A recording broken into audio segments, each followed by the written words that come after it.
எல்லே இளங்கிளியே இன்னும் உறங்குதியோ சில்லென்றழை ஏன்மின் நங்கை மீர் போதர்கின்றேன் வல்லை உன் கட்டுரைகள் பண்டேயுள் வாயறிதும் வல்லீர்கள் நீங்களே நானேதானாயிடுக ஒல்லை நீ போதாய் உனக்கென்ன வேறுடைய எல்லாரும் போந்தாரோ போந்தார் போந்தெள் நீக்குள் வல்லானை கொன்றானை மாற்றாரை மாற்றழிக்க வல்லானை மாயனை பாடேலோரெம்பாவாய் எல்லே இளங்கிளியே. அனைவருக்கும் நமஸ்காரம். பாசுரம் 15 எல்லே இளங்கிளியே. இந்த பாசுரமானது ஒரு திருப்புமுனை பாசுரம்னு சொல்லலாம்.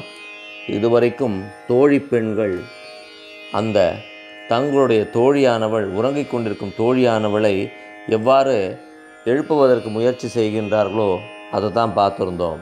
இந்த பாசுரத்தில் அந்த பெண் ஆனவள் எழுந்து பதில் உரைக்க ஆரம்பிக்கின்றாள். அதாவது ஜீவாத்மாவானது பகவானின் அடியார்களின் அந்த ஆலோசனையை, அந்த அறிவுரையை கேட்டு சிறிது உந்தப்படுகிறது.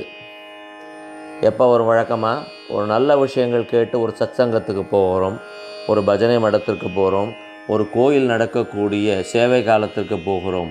அப்படிப்பட்ட சமயங்களில் நமது பக்தியானது உந்தப்பட்டு நாம் பகவானின் பால் லயிக்க தொடங்குகின்றோம். ஆனால் அதெல்லாம் நிரந்தரமாக இருக்கா? கோயிலை விட்டு வெளில வந்த உடனே செல்ஃபோன் எடுத்துட்டு நம்முடைய சாதாரண வாழ்க்கையை, நமக்கு பிடித்த வாழ்க்கையை தொடங்குகின்றோம். உள்ளே இருக்கக்கூடிய அந்த பக்தி பாவமானது வெளியே வந்தவுடன் கரைந்து விடுகின்றது. இதற்கு காரணம் நல்ல விஷயங்களினால் நாம் ஈர்க்கப்பட்டு, நல்ல அறிவுரைகளால் ஈர்க்கப்பட்டு பகவானின் நாமத்தை சொல்லும் பொழுது அதோடய எஃபெக்ட் ஆனது டெம்பரரியாக தான் இருக்குது. அப்போ பர்மனெண்ட்டாக பகவான் நினைக்கணும்னா என்ன பண்ணலாம்? நம்மையே உதாரணமாக எடுத்துப்போம். நமக்கு ஒரு துன்பம் வருகின்றது, ஒரு துயர் வருகின்றது. நாளைக்குள் ஒருவருக்கு நாம் ஒரு பதில் சொல்லியாக வேண்டும். ஒரு குறிப்பிட்ட விஷயத்திலே ஒரு முடிவெடுக்க வேண்டிய கட்டாயத்தில் இருக்கிறோம். நமக்கு கிடைத்திருப்பதோ ஒரு நாள். நாளை மறுநாள் காலை அவரை சந்திக்கும்போது அந்த விஷயத்தில் நாம் ஒரு முடிவு சொல்லியாக வேண்டும். நம்மால் அந்த முடிவு எடுக்க முடியவில்லை. ஏதோ ஒரு பிரச்சனை பாரம் மனசு அழுத்துறது. அது போன்ற சமயங்களில் நம்மால் நம்முடைய இயல்பினை கை கொள்ள முடியுமா? நம்ம வழக்கமாக பார்த்துட்டு இருக்கக்கூடிய நம்மளுடைய என்டர்டெயின்மெண்ட் மேலே நாம் கான்சன்ட்ரேட் பண்ணுவோமா? நிச்சயமாக இல்லை. நம்முடைய செல்ஃபோனும் நம்முடைய ஃபேஸ்புக்கும் அன்றைக்கி பெருசாக தெரியாது. இந்த பிரச்சனையை எப்படி தீர்த்து வைக்கணும்? நாளை மறுநாள் அவருக்கு நாம் அளிக்க வேண்டிய பதில் எவ்வாறாக இருக்க வேண்டும்? அப்போ என்ன ஆகுது? கான்சன்ட்ரேஷனானது முழுக்க அந்த பிரச்சனையின் பால் செல்கின்றது. அப்பொழுது நமக்கு பிடித்த பகவானின் திருவுருவை மனதில் நினைத்து பிரார்த்தனை செய்ய ஆரம்பிக்கின்றோம். இது ஒரு ஆத்மார்த்தமான பிரார்த்தனையாகின்றது. இங்கும் அப்படித்தான். அருமை பெருமைகளை சொல்லி எழுப்பியும் அந்த பெண் எழுந்தபாடில்லை. அந்த பெண்ணின் முன்னோதியர்களின் பெருமையை சொல்லியும் அந்த பெண் எழுந்தபாடில்லை.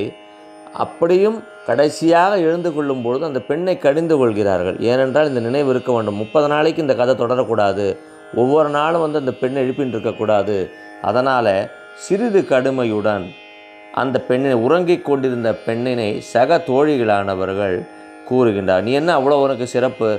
நாங்கள்லாம் காத்துன்ருக்கோம், நீ இன்னும் உறங்கி கொண்டிருக்கிறாயே, நீ என்ன அவ்வளவு சிறப்பு மிக்கவளா அப்படின்னு கேட்கும் பொழுதோ அந்த பெண்ணானவள் சொல்கின்றாள், நாம் சொல்கிற மாதிரி தான், எனக்கு மட்டும் ஏன் இந்த கஷ்டம் வருது உலகத்தில்?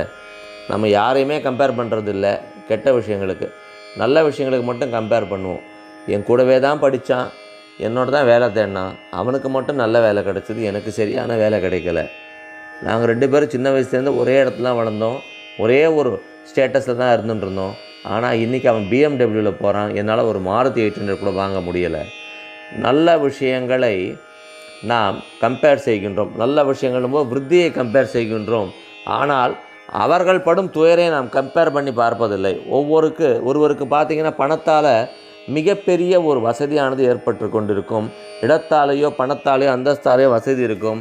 ஆனால் நம்மிடம் இருக்கின்ற ஒரு நிம்மதி அவரிடத்தில் இருக்காது. ஏதாவது ஒரு குறைபாடு இருந்திருக்கும், உடலாலோ மனத்தாலோ அல்லது ஏனைய உறவுகளாலோ ஏதோ ஒரு குறைபாடு இருந்து கொண்டிருக்கும்.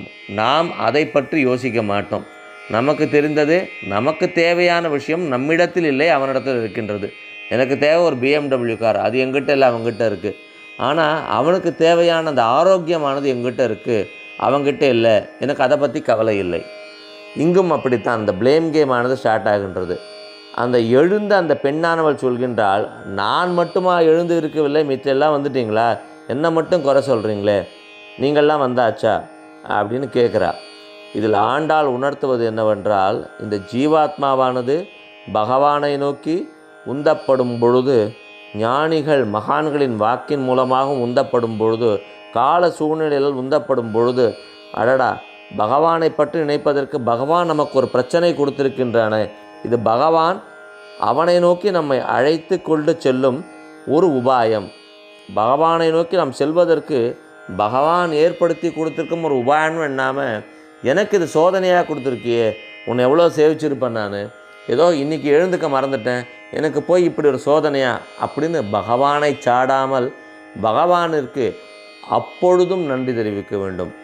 முந்தைய பாடலில் நமது மூதாதையர்களை பற்றிய நன்றி உணர்ச்சியை எடுத்துரைத்த ஆண்டாள் இந்த பாடலில் நமக்கு வரக்கூடிய வசவுகள், நாம் சந்திக்கக்கூடிய ஏளனங்கள், நம்மை சூழ்ந்திருக்கக்கூடிய அவமானங்கள் அனைத்துமே பகவானை பற்றி நினைப்பதற்கு பகவான் நமக்கு ஏற்படுத்தி கொடுக்கிற ஒரு வாய்ப்பு என கூறுகின்றாள். அந்த வாய்ப்பினை பயன்படுத்தி நம்மை சுற்றியுள்ள அந்த அவமானங்களையும் ஏச்சு பேச்சுக்களையும் கொடுத்து பகவானை நோக்கி நமது கவனத்தை செலுத்தினால் நிச்சயமாக மார்கழியின் முடிவில் பொங்கலானது இனிக்க இனிக்க நமக்கு கிடைக்கும். நன்றி மற்றும் வணக்கங்களுடன் கூரம் திருவாழி சுந்தரம், முகுந்த ராமானுஜதாசன்.